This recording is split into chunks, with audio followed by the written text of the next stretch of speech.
Jack's in San Francisco. Hey, Jack, welcome to the Ramsey Show. Good morning, Mr. Ramsey. How are you? Better than I deserve, sir. How can we help? I want to know, how do I use cash distribution from a mutual fund, $133,000. Okay. What do you need to do with it? What do you want to do with it? Let me give you a little bit of my background. My net worth is about $10 million, and I have no debt. Everything is paid for, and mostly my investments are in real estate. Good for you. Now, amazing job. And now, did you start with nothing and become a 10 millionaire? Mostly. Yeah. Okay. I become a $10 million millionaire in 10 years. I'm at the retirement age, 72, and I'm withdrawing. I'm getting my first year RMD this year. Wow. That's why I withdraw the $133,000 from mutual funds, which I put in $6,000 before, and 30 years ago, and I didn't touch it. I got $133,000. Wow.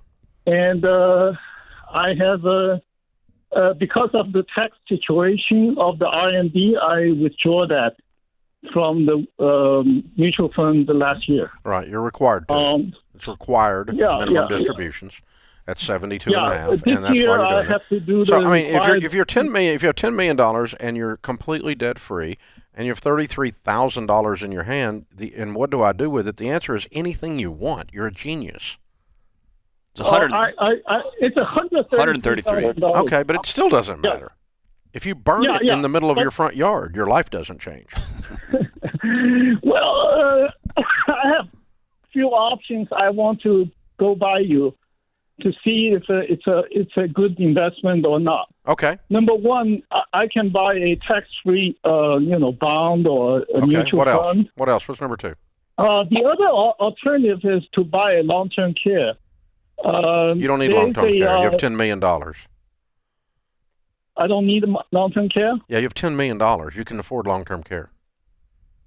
Yeah. It seems it only cost me $6,000. I know, but it only costs $50,000 a year, and the average person uses it for 2.5 years.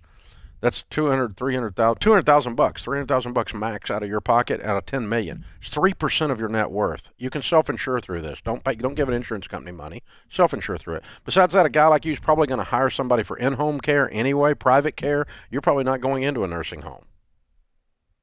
Yeah, well, this long-term care pays in-home care too. Yeah, that's fine. If you want to buy it, you can buy it. No, I would not buy it, and no, I would not buy a muni bond. What's your other choice? Those are the two choices I'm thinking of. I thought you had three. I'm not going to splurge it. I'm not splurging it. Okay. I'm driving a $2,000 car, and I've been happy with that. I'm not even buying a car. Okay. I want you to buy a car. Your car sucks. You have $10 million. You need to go buy a car with this money. You don't have to spend $100,000 on the car, but you ought to not be driving a $2,000 car when you have $10 million. That's just, you need to have something more reliable, a little bit more enjoyable to get in, and it like starts every time and all that kind of crap. So there's nothing wrong with a $2,000 car when you're broke and you're trying to get out of debt. But you, sir, have lived like no one else, and now you're able to live and give like no one else. The second thing I would tell you to do is I would be generous with some of the money. Give some way, that's right. I want you to find someone or somewhere that you can put $10,000 or $30,000, that you give it away to be a blessing to someone, and I want you to enjoy the smiles on their face and the change in your heart rate when you do that. Because it affects your body, to quote John Delony, when you do things that are stressful and when you do things that are good. It changes the chemistry of who you are. And so I want you to give some, and I want you to enjoy some, and then with whatever's left, you ought to invest it. If you want to put it in a muni bond, you can, but dude, you didn't make any of this money doing investments like muni bonds. You made all this money with mutual funds and real estate. And so I would dance with the girl that brought me on the investments. If you want to buy another piece of real estate, fine. If you want to use some mutual funds, I'd do that. But I personally wouldn't put anything in a muni bond. The returns suck. They're tax-free, but they suck. And I just wouldn't do it. I'm 61. I'm right behind you a few years. I don't have any muni bonds. I don't own a single bond. nor am I planning to in my life. So Dave, what's the moment when, or maybe there never is, you've earned your money, like you've done well, and you're in your 60s now. Let's say you hit the magic. Is there a number when you stop putting money into your investments and you just start enjoying it and giving it away? Or will that always be part of the rhythm? Because now we're talking great grandkids. right, That we want to. you want to keep the rhythm. Now you can change your percentages. Sure.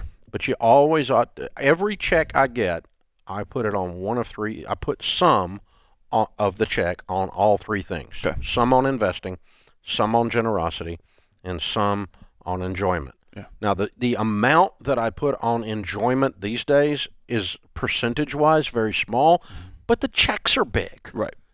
And the life is already good before I got that check. Right. So I don't need a lot to have an unbelievably luxurious life. Right. You know, I mean, not MTV music video life, but I mean, I've got a great life with a small percentage. But I always want to make sure I stop and go, I'm going to enjoy the moment. Yep. Just made some money. That's right. And the second thing is we're always going to increase our giving.